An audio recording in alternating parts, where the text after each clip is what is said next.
নমস্কার, আমি শ্রাবন্তী কিচেন থেকে চলে এসেছি। তো আজকে আমি এই কিচেনের মধ্যে দিয়ে আপনাদেরকে একটা কথা জানাতে চাই, বা সারা রাজ্যের লোকেদের উদ্দেশ্যে একটা কথা বলতে চাই যে যারা প্রথম থেকে বিজেপি করেছেন তাদের ব্যাপারটা আলাদা, বা যারা বিজেপির ক্যান্ডিডেট হয়ে দাঁড়িয়েছেন, অতপ্রতভাবে লড়াই করে গেছেন, তাদেরকে আমার পক্ষ থেকে আমি প্রণাম জানাই। কিন্তু যারা কোনোদিন বিজেপি করেননি, যারা আজকে ঢং করে আবির মেখে আমাদের সঙ্গে গেরুয়া রং মেখে ন্যাকামি করছেন, তাদের লজ্জা লাগে না?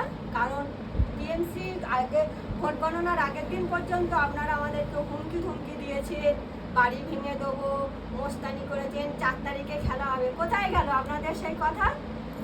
লজ্জা লাগে না? আপনারা আমাদের সাথে এরকমভাবে গেরুয়া রং মেখে ন্যাকামি করছেন। লজ্জা থাকলে বাড়িতে ঢুকে থাকুন, আর বেরোবেন না, ঠিক আছে? এইটুখানি আমার বলার ছিল। আর আজকে আমরা দুপুরে আমি মেনু করেছি মাংস, পটল আলু ছোলা দিয়ে করেছি, আর এই চাটনি করেছি। আমরা খেয়ে দিয়ে আর একটা জায়গায় যাব, আর এই গরম ভাত, আমাদের আর একটা জায়গায় অনুষ্ঠান হচ্ছে। আপনারা ভালো থাকবেন, সুখে থাকবেন, সুন্দর থাকবেন, আর আমাকে প্রচুর প্রচুর পরিমাণে লাইক, কমেন্টস আর শেয়ার করবেন। টাটা।